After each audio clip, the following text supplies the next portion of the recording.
Hello student. Now I think that you are well introduced with the paper pattern of science and technology that we discussed in a previous lecture.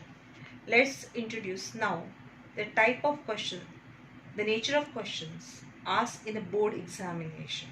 That means let's do analysis on the nature of question that frequently asked in a board examination.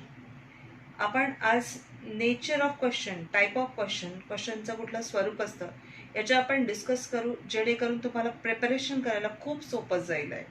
So as we discuss the trick to prepare the science 1, there are 4 chapters based on chemistry, that is chapter number 2, chapter number 3, chapter number 8 and chapter number 9. आता या 4 चॅप्टर्सचा use करून आपल्याला score कसा वाढवायचा आहे आणि कुठल्या टाईपचे क्वेश्चन्स आपल्याला करायचे आणि टाईप ऑफ क्वेश्चन कसं असतं आणि how to deal with it ते समजून आज घ्यायचं आपल्याला. आणि हे क्वेश्चन समजलं की आपल्याला पूर्ण ते टॉपिक समजणं आणि त्याच्यावर क्वेश्चन सॉल्व करणं हे दोन्ही येऊन जाईल आहे. तर सी, तर there is no need to discuss on question number 1A, 1B and question number 2A because it is fixed. Question number 2A is based on MCQ. Question number 1A is based on MCQ. Question number 1B, you know that is the objective type question, and question number 2A is compulsory, is of काय है scientific reason. Now we are going to discuss from question number 2B. So as we know that there will be 5 questions of 2 marks each, and you have to attend any 3 questions. So criteria that you know well, out of these 5 questions, in case of science 1, 2 questions based on chemistry and 2 questions based on physics. 5 question मधनं 2 question फिजिक्सचे राहतील, 2 केमिस्ट्रीचे राहतील आणि science 2 असेल तर बायोचे 2 आणि एन्व्हायरमेंटचे 2. हे आपण आधी बघितलेलंच आहे. तर आपल्याला करायचं काय, now we have to see the questions, type of question. The common questions in science 1 and science 2 are, म्हणजे तुम्हाला कोणते क्वेश्चन 2 मार्क्ससाठी प्रिपेअर करायचे आणि कसे प्रिपेअर करायचे, ते बोर्डमध्ये मार्क्स स्कोर करण्यासाठी कसे लिहायचे हे आता आपण डिस्कस करणार आहे. So first is define, second short notes, third one is complete the flow chart, fourth one is distinguish between, then write properties, characteristics, uses, effects, advantages and classify the following into 2 categories. आता हे question सगळ्या science 1 आणि science 2 दोघांसाठी common आहे. आता आलं define question, suppose the question is आज define the term. So as per nature students write only definition, तुम्ही फक्त डेफिनेशन लिहिता. तर त्यावेळेस काय करायचं आहे, not only definition, you have to mention 1 example. त्याच्याशी रिलेटेड क्वेश्चन सोबत रिलेटेड जे आहे त्याचं एक्झाम्पल तुम्हाला लिहायचं आहे. सपोज तुम्हाला कॉम्बिनेशन, डिफाइन कॉम्बिनेशन रिॲक्शन म्हटलं आहे, so you have to write the definition of combination reaction and also 1 example. हे तुम्हाला इथे करावं लागेल. शॉर्ट नोट्स ठरल्याप्रमाणे आहे, तेवढाच जेवढं तुम्ही रीड केला, लर्न केला तेवढंच ते लिहायचं आहे. आता फ्लो चार्ट, डिस्टिंग्विश हे क्वेश्चन जे आहे त्यात आपण थोडंसं मी पेपर दाखवून तुम्हाला डिस्कस करणारच आहे की कुठल्या टाईपचे क्वेश्चन येतात आहे. डिस्टिंग्विशमध्ये तर तुम्हाला सरळ ठरलेलं आहे की डिस्टिंग्विशमध्ये जर 2 मार्क्सचे क्वेश्चन आहे, एनी 2 करेक्ट पॉईंट 2 मार्क्स. पण आपण 2च पॉईंट लिहायचे नाही आहे, 3 पॉईंट्स 4 पॉईंट्स लिहायचे, म्हणजे एखादा पॉईंट चुकला तरी तुम्हाला 2 मार्क्स इझिली मिळतात. म्हणजे प्रत्येक डिस्टिंग्विशचे ॲटलिस्ट 4 पॉईंट्स तुम्हाला लर्न करून ठेवायचे आहे. जर तो क्वेश्चन 3 मार्क्ससाठी आला तर तुम्हाला त्याच्यातले 3 पॉईंट कन्सिडर केले जातील आणि 2 मार्क्ससाठी आला तर 2. बट ॲक्च्युली हे 2 मार्क्सचाच क्वेश्चन आहे, त्यामुळे 2 मार्क्ससाठी विचारला जाणार आहे. सो प्रॉपर्टीज, कॅरेक्टरिस्टिक्स, युजेस, म्हणजे 2 पॉईंट्स तुम्हाला पिटपॅट लर्न करायचं आहे प्रत्येक चॅप्टरचं शिकताना, हे लक्षात ठेवायचं आहे. देन आता याच्यामध्ये अनकॉमन क्वेश्चन्स कोणते आहे सायन्स 1 आणि सायन्स 2 मध्ये. तर सायन्स 1 जर असेल तर न्यूमरिकल आहे आणि laws, principle, chemical reactions with an equation, हे 3 क्वेश्चन्स जे आहे सायन्स 1 साठी फक्त आहे. सायन्स 2 मध्ये न्यूमेरिकल्स राहणार नाहीये. लॉज प्रिन्सिपल सायन्स 2 मध्ये नाही आणि केमिकल रिॲक्शन्स पण सायन्स 2 मध्ये नाहीये. त्यामुळे तुम्हाला हे 3 क्वेश्चन सायन्स 1 साठी प्रिपेअर करायचे आहे. आता आपला क्रायटेरिया असं आहे की आपल्याला केमिस्ट्री बेस्ड क्वेश्चन 2 तर कंपल्सरी येणारच आहे. मग याच्यामध्ये न्यूमरिकल्स 2, 3, 8, 9 चॅप्टर तर आहेच नाही. न्यूमरिकल्स कोणत्या चॅप्टरवर विचारले जातील? फर्स्ट, 4, 5, 6, 7 आणि 10. याच्यामध्ये 2, 3, 8, 9 चॅप्टर्स आहेच नाही. म्हणजे जर तुम्हाला प्रिपरेशन करताना न्यूमरिकल्स आले नाही तर त्यावेळेस घाबरायची गरज नाही. If you are not able to solve any numerical, so here don't be hesitate. कुठेच कुठल्या टाईपचं तुम्हाला घाबरायचं नाहीये आणि कुठेच तुम्हाला वाईट वाटून घ्यायचं नाहीये. Here you can learn laws and principal.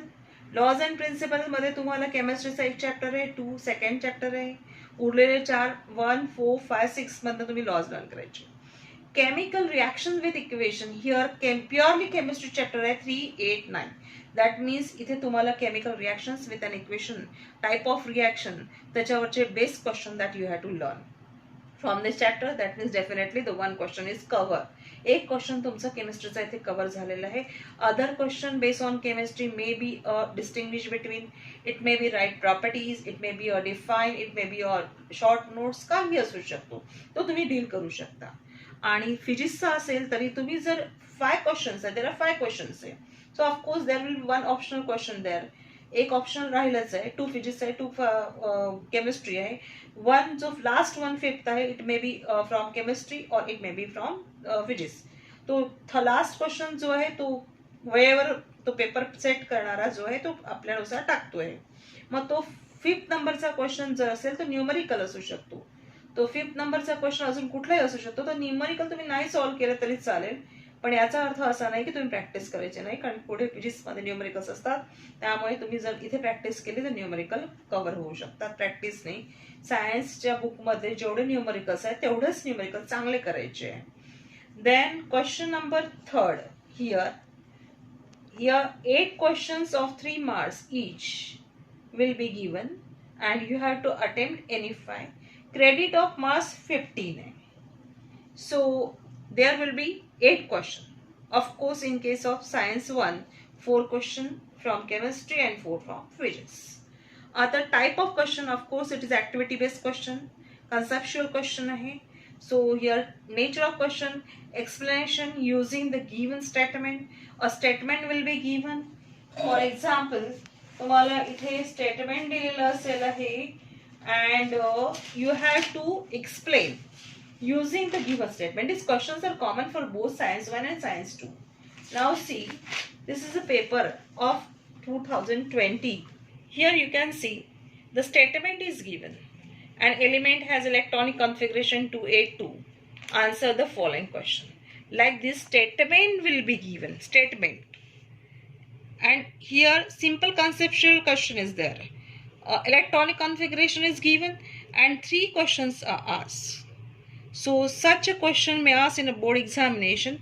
Simple question is that here atomic number you can calculate from the given data. That means 2 plus 8 plus 2, that is 12 is the atomic number. Group number, period number. If you know theory well, if your conceptual ideas are clear, definitely without any preparation you can write the answer. Simple question is there. Then here second type is observe the diagram. Here observe the diagram. You have to observe the diagram and answer the question. Then here complete a table or chart. Complete a table or chart. Here you can see the table is given. Here table is given. So you have to complete the chart. This question is also for 3 marks and simple question. जेव्हा तुम्ही शिकाल तेव्हा तुम्हाला कळेल की हे किती simple आहे आणि इथे पाहूनच काढायचं होतं, तुम्हाला इझिली समजेल आहे. जेव्हा तुम्ही शिकाल तुम्हाला सगळे आयडियाज क्लिअर होतील आहे. इथे तुम्हाला पहा, इथे लिंक दिली आहे. इथे सरळ जरी शिकला नाही तर तुम्हाला कळतंय number of carbon 1, number of carbon here 1 2 1 2 3 1 2 3 4. So असं घेऊन इथे लिहायचं होतं, फ्रेमिंग करायचं होतं आणि प्रत्येक कार्बनला वरून एक बॉन्ड आणि साईडनी बॉन्ड लावायचा होता. असं पाहून इथे 3 कार्बन आहे, 3 कार्बनला 1 2 3 खालून असे वरून असं करायचं आणि साईडनी बॉन्ड लिहून काढायचा होता. साधं ट्रिक मध्ये होती आणि तुम्ही शिकल्यानंतर समजेल की क्वेश्चन किती सोपा होता. तसंच सायन्स 2 मध्ये पण कम्प्लीट द चार्ट म्हणून क्वेश्चन्स आहे. इथे तुम्हाला दिसेल हिअर क्वेश्चन नंबर 7, इथे 7 दिसेल थर्ड मधला. हा कम्प्लीटेड टेबल होता आणि याच्यामध्ये सिंपल आहे की इथे तुम्हाला चॅप्टर जरी नाही शिकवला तरी here make a table based on the forms of energy आणि corresponding devices. This is a basic concept आहे. Here forms of energies are given electric, so you can write the name of any device which based on electricity, which work on electricity. आता तुम्हाला सगळे नाव माहिती आहे. You can write electric fan, you can write here AC और television set और washing machine and so on. इथे तुम्हाला mechanical विचारलं होतं, मेकॅनिकलमध्ये आन्सर त्यांनी स्वतःच देऊन ठेवलेलं आहे. थर्मल, आता इथे बोर्ड्स पेपर चेक करताना एक गोष्ट लक्षात आली आहे की मॅक्सिमम मुलांचे मार्क्स इथे गेलेले आहे. त्यांना थर्मल फॉर्म्स ऑफ एनर्जीचं थर्मल एनर्जीचं एक्झाम्पल लिहिता आलं नाही. The device which works on thermal energy त्यांनी आपल्या मनाने इलेक्ट्रिक गीझर, इलेक्ट्रिक हीटर वगैरे लिहून ठेवलं होतं. इथे थर्मल मीन्स बेसिकली हीटवर जे वर्क करतं, जसं फर्नेस, देन चुलास, इंडियन चुला, त्याच्यानंतर अजून तुम्ही steam engine you can write that work on. हे सिम्पल क्वेश्चन आहे, हे डिस्कस झाल्यावर कळतील तुम्हाला आणि हे येतील. Solar cooker, solar heater, simple लिहायचं तर सोलर एनर्जी. सिम्पल 1 2 3 3 ब्लँक 3 मास असे सिम्पल क्वेश्चन्स इथे बोर्डमध्ये विचारले जातात. फक्त तुमचे कन्सेप्ट क्लिअर असले पण झाले. अजून कुठला क्वेश्चन येतो आहे, complete the paragraph using the proper words. आता बघा इथे पॅसेज दिलेला असेल. जर तुम्ही बुक्स आजपासून 3 टाइम्स एक लेसन वाचणं स्टार्ट केलं तर प्रत्येक लेसनचे तुम्हाला अगदी लाईन टू लाईन इंट्रोडक्शन होऊन जाईल. So you have to just put the words in appropriate blank. त्या ब्लँकमध्ये ॲप्रोप्रिएट वर्ड तुम्हाला ठेवायचं आहे. Here options are given in a bracket. So just you have to select a proper option and put that appropriate option in a that blank. त्या ब्लँकमध्ये तुम्हाला appropriate options ठेवायचे होते अँड 6 ऑप्शन्स आणि तिथे 3 मार्क्स होते, म्हणजे half credit of marks for each option. इथे सिम्पल क्वेश्चन आहे, पॅरेग्राफ आहे, तुम्ही रीड केला, तुम्ही समजून घेतला असेल, समजला असेल, फिल इन द ब्लँक सारखे ब्लँक्स त्याच्यात भरायचे आणि आन्सर करायचे. 3 मार्क्सचा क्वेश्चन आहे. त्याच्यानंतर इकडे तुम्हाला सायन्स 2 आहे, diagram will be given. Science 1 मध्ये पण डायग्राम असेल आहे and question will be asked with an example. Now see, you can see the diagram here. 3 मार्काची डायग्राम तुम्ही पाहू शकता, हे 3 मार्क्सची. Here label the body organisation of human has been shown in the following figure. What we have to do exactly, you have to only label the diagram. Label करायचं होतं. आता याच्यात पण मुलांनी खूप चुका केल्या, म्हणजे फक्त लर्न केल्यामुळे पहा काय चुका केल्या यावर्षी मुलांनी, की त्यांना बॉडी पार्ट सुद्धा प्रॉपरली लेबल करता आले नाही. बिकॉज आपण इतकं हॅबिच्युअल होऊन जातो की आपण डायजेस्ट फॉलो करतो आणि डायजेस्टमध्ये जे लेबलिंग आहे तेच मुलांनी बोर्डच्या एक्झाममध्ये लेबल केलेलं आहे, म्हणजे एवढं लर्न केलं आहे. लर्न करायची गरज नाही. Here the question is given in a book, text book. आता टेक्स्ट बुकमध्ये याचा रेफरन्स नाही आहे, but you know very well which body part. On page number 65 you can refer this diagram. See, and question is asked recently in the board examination on the same topic, but answer is not given in a textbook. टेक्स्टबुकमध्ये answer नाही आहे, पण तुम्हाला सगळ्यांना माहिती आहे इथे body part कुठला आहे. तर मॅक्सिमम मुलांनी बाकीचे बॉडी पार्ट्स बरोबर लिहिले आहे. Here head is there, mouth is there, mouth लिहिला बरोबर आहे.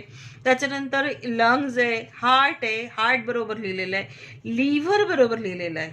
आता हा प्रॉब्लेम कुठे आलाय, डायजेस्टमध्ये. इथे लिव्हरच्या बाजूला इथे किडनी लेबलिंग केलं आहे, किडनी. आता ॲक्च्युली किडनी लिव्हरला कधीच कनेक्टेड नसते. इट इज स्लाइटली काय आहे त्याच्यामध्ये थोडीशी लेफ्ट किडनी, राईट किडनी जी आहे ती स्लाइटली त्याच्या खाली असते थोडीचं जे location. So this is a stomach आहे. आणि हाच प्रॉब्लेम आला की मोस्ट ऑफ द स्टुडंटनी इथे काय केलं आहे, किडनी लेबलिंग केलं, because this labelling is given in digest. म्हणून तुम्ही जर चांगला अभ्यास केला आणि बघितलं एकही डायग्राम, काहीच नाही, अभ्यास करताना फक्त खेळ खेळल्यासारखा प्रत्येक एक डायग्राम बघायच्या आणि स्वतःच त्या डायग्रामवर पॉसिबल क्वेश्चन्स तयार करून बघायचे आणि स्वतःचा आन्सर देण्याचा प्रयत्न करायचा आहे. अशी प्रॅक्टिस केली की तुम्हाला चांगले मार्क्स मिळतील आणि तुम्हाला नीट सारखी एक्झामची पण तयारी होईल, JEE सारखी एक्झामची तयारी होईल, कारण की तुम्ही line to line word to word वाचणार आणि त्याच्यावरनं नंबर ऑफ क्वेश्चन स्वतः तयार करून आन्सर देणार आहे. सो हिअर बऱ्याच मुलांनी इथे काय लिहिलं आहे, इथे ठीक आहे लेग्स आहे, इथे मसल्स आहे. मग मुलांना वाटलं असं लेग छोट्या मुलासारखा क्वेश्चन कसा काय विचारणार, म्हणून इथे मसल्स ऑफ काय लिहिले, त्यांनी लेग्स लिहिले, कोणी फूट लिहिलं, कोणी काही काही आन्सर्स लिहून ठेवलेले आहे ह्याच्यामध्ये. तर इथे सिम्पल क्वेश्चन होता हा 3 मार्क्सचा. You can't imagine that is such question may ask in a board examination. Yes, it is ask in a board examination. विचारलं आहे. आणि काही मुलं जे लर्न करतात जसं तसं इथे तुम्ही रिफ्लेक्ट करू शकता.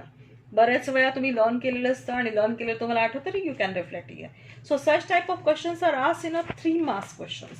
3 मार्क्स क्वेश्चनमध्ये असतात. Mostly complete the chart, complete the table, मागे पुढे असतो तुम्हाला टेबल वगैरे जो आहे तो बुकमध्ये जे टेबल्स आहे सगळे. आता जे जे चॅप्टर आपण शिकूया त्या चॅप्टर्समध्ये जे जे टेबल आहे वेगळे टेबल्स करायचे आणि ते टेबलची आपल्याला प्रॅक्टिस करायची आहे. शिकला ऑफकोर्स आपण शिकणार आहोत. हे असे टेबल्स आहेत. या टेबल्सचं तुम्हाला proper improper arrangement will be given here. Labelling त्याचं इम्प्रॉपर राहणार आहे. ऑन पेज नंबर 15 आपल्याला सगळे टेबल्स बघायचे आणि मग त्याला प्रॉपर अरेंजमेंट. कन्सेप्च्युअल चार्ट और table you can say here that is ask in a board examination. हे सगळे टेबल्स एका ठिकाणी करायचे आणि याची आपल्याला प्रॅक्टिस करायचे. Such type of questions are ask for 3 marks. आता हे लक्षात ठेवा की हे 3 मार्क्सचे क्वेश्चन्स आहे. 3 मार्क्स याला 5 मार्क्समध्ये पण कन्वर्ट करता येते, पण त्याला सप्लिमेंटरी अजून क्वेश्चन्स ऍड करावे लागतात. मग असे क्वेश्चन्स आपण तयार करू शकतो 3 मार्क्ससाठी. आता नंतरचा लास्ट वन क्वेश्चन जो आहे इट इज फॉर ऍक्च्युअली 3 मार्क्समध्ये न्यूमरिकल्स पण विचारू शकतात, लॉज अँड प्रिन्सिपल सुद्धा विचारू शकतात. आता इकडे तुम्ही बघायचं आहे आपण 2 मार्क्सच्या क्वेश्चनचं राहिलेलं आहे डिस्कशन. तर क्वेश्चन 2 मार्क्ससाठी काय काय येतं बघा. 2A त्याच्याबद्दला सेकंड क्वेश्चन आहे from science 2. Complete the chart. आता यावर्षी मी जे अनालिसिस केलं आहे जेव्हा पेपर चेक करताना तर असं लक्षात आलं की मुलांनी चार्ट ॲज इट इज बुकमधनं प्रिपेअर केलं आहे, ॲज इट इज. आणि ॲज इट इज प्रिपेअर करत असताना त्यांना ते बुकमधले चार्ट्स डोळ्यासमोर आठवतात आहे की आपण हे चार्ट्स प्रिपेअर केले होते. But such type of chart, such type of table is not given in a book. Here textual passage is converted into the table or chart. This textual passage, here you can see the effect of reactive pollutants. Reactive pollutant effects 1, 2, 3, 4. So such effects you have to write only in the box. Box मध्ये लिहायचे होते तुम्हाला 4 बॉक्समध्ये आणि ते मुलांना हे फक्त त्यांच्या डोळ्यासमोर होतं की आपण चार्ट वाचलाय. त्यांना हे आयडियाच नव्हती की इथे अशा टाईपचा क्वेश्चन तयार करून विचारला जाऊ शकतो. तर अशा टाईपचा क्वेश्चन ह्या टॉपिकवर म्हणजे एका टेक्स्टबुकच्या पॅसेजवर त्यांनी चार्टच्या फॉर्ममध्ये तयार केलेला आहे. Then complete the following conceptual picture. Simple question आहे. इथे 1, 2, 3, 4 बॉक्सेस आहे आणि याच्याशी रिलेटेड लिहायचं होतं, याच्याशी रिलेटेड होतं. आता हे पण समजून घ्यावं लागेल. ते शिकवताना मी सांगेल आहे तुम्हाला कसं करायचं आहे की कोणते आन्सर प्रॉपर इथे लिहायला पाहिजे आहे. त्याच्यानंतर इथे सायन्स 2 असेल तर ऑफकोर्स PR क्वेश्चन येतो, पर्सनल रिस्पॉन्स क्वेश्चन डेफिनेटली 1 3 मार्क्सचा लिहून घ्यायचा आहे आणि एक 2 मार्क्सचा question PR. Measures, preventive measures अशा टाईपचे क्वेश्चन येतात आणि त्यासाठी सायन्स 2चे लेसन प्रिपेअर करायचे. PR साठी 4, 9 and 10. लेसन नंबर 4, 9, 10 हे PR क्वेश्चन्स आहे. 3+2 5 मार्क्सचे क्वेश्चन 100% PR बेस येणार आहे. Personal response, snake bite, disaster, कुठल्या डिझास्टरवर वगैरे विचारतील आहे किंवा तुम्हाला सोशल हेल्थवर वगैरे टाईपचे क्वेश्चन्स याच्यावर विचारतील आहे. 3+2 5 मार्क्सचे 4, 9, 10.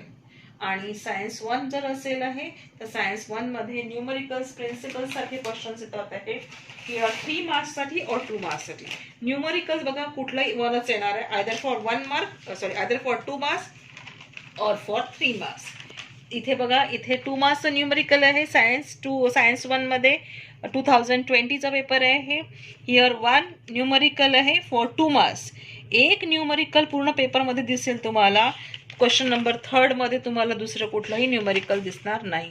No numerical at all. म्हणजे पूर्ण पेपरमध्ये फक्त एकच न्यूमरिकल इथे आहे. म्हणजे आलं तर आयदर फॉर 2 मार्क्स और 3 मार्क्स, याच्यावर नाही. आता न्यूमरिकल आलं तर घाबरायची गरज नाही. तुम्हाला सगळ्यांची फॉर्म्युले माहीत असेल. न्यूमरिकल जर आले तर first half credit of marks for numerical solve करायचं आपल्याला. याच्यामध्ये half credit of marks for writing data तुम्हाला गिवन पाहून लिहायचं आहे. त्याच्यानंतर half credit of marks for writing formula. Formula तुमचा रन असेल आहे, फॉर्म्युला लिहायचं आहे हाफ मार्क्ससाठी. Then half credit of marks for putting the appropriate value, putting the value in that formula. ती व्हॅल्यू त्याच्यात पुट करण्यासाठी हाफ मार्क्स असतात. And last half marks for answer with a proper unit. मग तुमचं आन्सर रॉंग झालं, unit wrong झालं, half marks cut होईल आहे. मग त्यासाठी घाबरायची गरज नाही. तुम्हाला 1.5 मार्क्स मिळतात इथे. 1.5 मार्क्स इथे मिळतात आहे. आणि तुमचं जर क्वेश्चन पूर्ण 1.5 मार्क्स लास्ट 1 मिळत राहिले, हाफ असेल तर त्याचं फुल क्रेडिट ऑफ मार्क्स त्या क्वेश्चनच्या शेवटी होऊन जातं बोर्ड एक्झामच्या वेळेस. ते लक्षात ठेवायचं. आणि आपण न्यूमरिकल्स करून बघायचे. प्रॅक्टिस केल्याने पूर्णच मार्क्स मिळतात आहे, हे लक्षात ठेवायचं आहे. So such type of question may ask for 2 marks. इथे डायग्राम यू कॅन सी. हा जो आहे हे principle as well as law based question आहे. सिम्पल आहे. इथे only two words you have to write, only 2 words and here you get 2 marks. 2 marks तुम्हाला मिळाले पक्के. 2 वर्ड्स 2 मार्क्स आहे. So simple type of question here. Here you can observe the figure or graph. Figure किंवा graph observe करू शकता तुम्ही and answer the question. 2 questions आहे. तुम्हाला टॉपिक झालेलं नाही, तुम्हाला ब्लँकली मी असंच दिलं आहे. हा ग्राफ बघा आणि answer the question. You can also answer it because it's simple question. Name the process. Simple आहे, लॉजिकल, तुम्हाला शिकवल्याबरोबर येऊन जाईल आहे. At what temperature does this process takes place. तुम्हाला दिसतंय 0 to 4 this is a temperature. हे पाहून ही कसं आहे, तुम्हाला फक्त लॉजिकल ट्रिक्स माहीत पाहिजे आणि ते असल्या की तुम्ही सगळं काही व्यवस्थित सॉल्व्ह करू शकताय. अशा टाईपचे क्वेश्चन नंबर 2 असतो. क्वेश्चन नंबर 3 असतो. हे 3rd क्वेश्चन तुम्ही बघितला आहे. इथे you can C simple question. बघा आता तुमचं चॅप्टर स्टार्ट झालं नाही, काहीच नाही. एक आपण एक्सपेरिमेंट करू. तुम्ही हा व्हिडिओ पाहत असताना स्वतःच तिथे तो व्हिडिओ पॉज करून आन्सर देण्याचा प्रयत्न करा. The question for 3 marks. Here reactivity series is given and answer you have to answer the questions that are given. Here question number 1, name the 2 metals which reacts with water. The simple hai. These are the names of the metals. This is a reactivity series. React with water it is mentioned. So you can write the name of the metal: potassium, sodium, lithium or calcium. Here only 2 metals are asked. You can write any 2 here. You get 1 credit of marks. Name 2 moderately reactive metals. Now moderately ठीक आहे, तुम्हाला येत नाही. हे most आहे. इथे lower तर दिसतंय तुम्हाला, इथे हायर दिसतंय. मग लोअर आणि हायरच्या मधलं जे आहे दॅट इज मॉडरेट. मग मॉडरेटमधनं याच्यातनं मॅग्नेशियम, ॲल्युमिनियम, झिंक, आयर्न, टीन, लीड कोणाचे नाव लिहा. झाला 1 mark. Name the most highly reactive metal and most less reactive metal.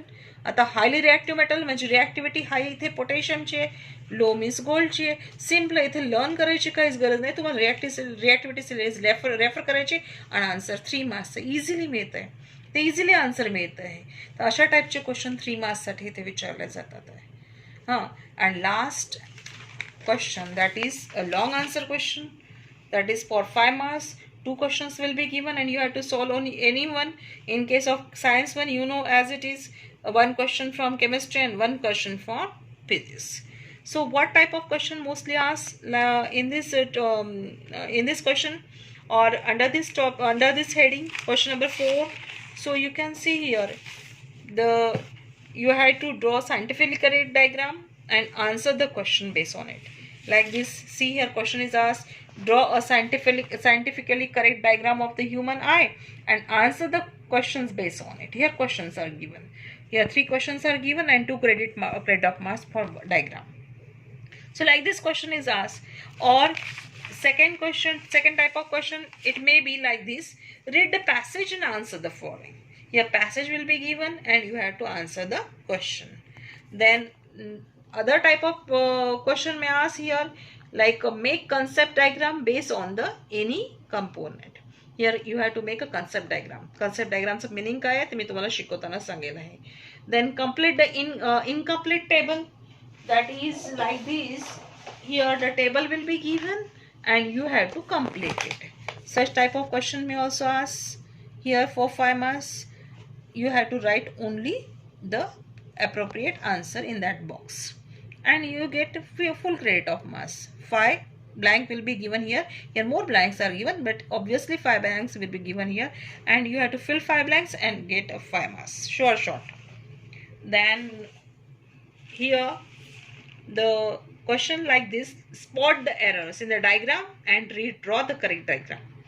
एक असा क्वेश्चन येऊ शकते की एरर्स तुम्ही स्पॉटिंग करा त्याची डायग्राममध्ये जे काही असेल रॉ डायग्राम आपलं रफ डायग्राम असेल एरर्स असतील आहे ती डायग्राम तुम्हाला त्याच्यातले एरर्स स्पॉटिंग करायचे आणि त्याला रिड्रॉ करायचे करेक्ट डायग्राम आणि लेबल करायचं एक्सप्लेनेशन विचारतं एक्सप्लेनेशन और here the question like this observe the picture and answer the following question. आता हा क्वेश्चन 5 मार्क्ससाठी आला होता. सायन्स 1 मध्ये जर तुम्हाला फिजिक्सचा क्वेश्चन येत नसेल तर ज्या मुलांना इथे फिजिक्सचा क्वेश्चन जरी नसेल आला तर केमिस्ट्रीचा क्वेश्चन त्यांनी काहीच अभ्यास केला नाही सपोज तर ही डायग्राम बघून आपल्याला कुठला क्वेश्चन येतात फक्त त्यांना समजणं बघा किती महत्त्वाचं आहे टॉपिक. आता व्हॉट इज रस्ट ठीक आहे त्यांचं लर्न नाही. Second what is a chemical formula of rust. Here formula is given in the question Fe2O3 n times H2. So write the formula, get 1 marks. हा 1 mark मिळाला. Write the reaction of oxidation of iron at anode. Here anode and reaction is given. Simple. Anode होता reaction दिलं होतं पाहून reaction लिहायची होती. Write the reaction of oxidation of iron at cathode. Here cathode and reaction is given. Write the reaction. What is corrosion ठीक आहे तो part तुमचं माहीत असेल लर्न असेल तर लिहिता येईल. मग हे 2 क्वेश्चन जर सोडले तर 3 मार्क्स इझिली स्कोर होतात 3 मार्क्स इझिली स्कोर होतात. So such type of questions are as in board examination. तर अशाच क्वेश्चनची प्रॅक्टिस आपल्याला करायची आहे. तर सगळ्यात पहिले आपलं टॉपिक शिकायचे आहे आणि मग त्याच्यावर बेस तशा टाईपचं क्वेश्चन. आता लक्षात आलं आपल्याला की न्यूमरिकल्स डिस्टिंग्विश वगैरे आणि त्याच्यानंतरचे आपले क्वेश्चन चार्टचे कन्सेप्च्युअल चार्ट आहे टेबल आहे फ्लो चार्ट्स आहे ही कशी कोणत्या मार्क्ससाठी किती मार्क्ससाठी आणि काय लिहावं लागतं हे कळायला पाहिजे पहिल्यांदा. आणि आताच तुम्हाला शिकवल्यानंतर अशा टाईपच्या क्वेश्चनची प्रॅक्टिस मी देणार आहे.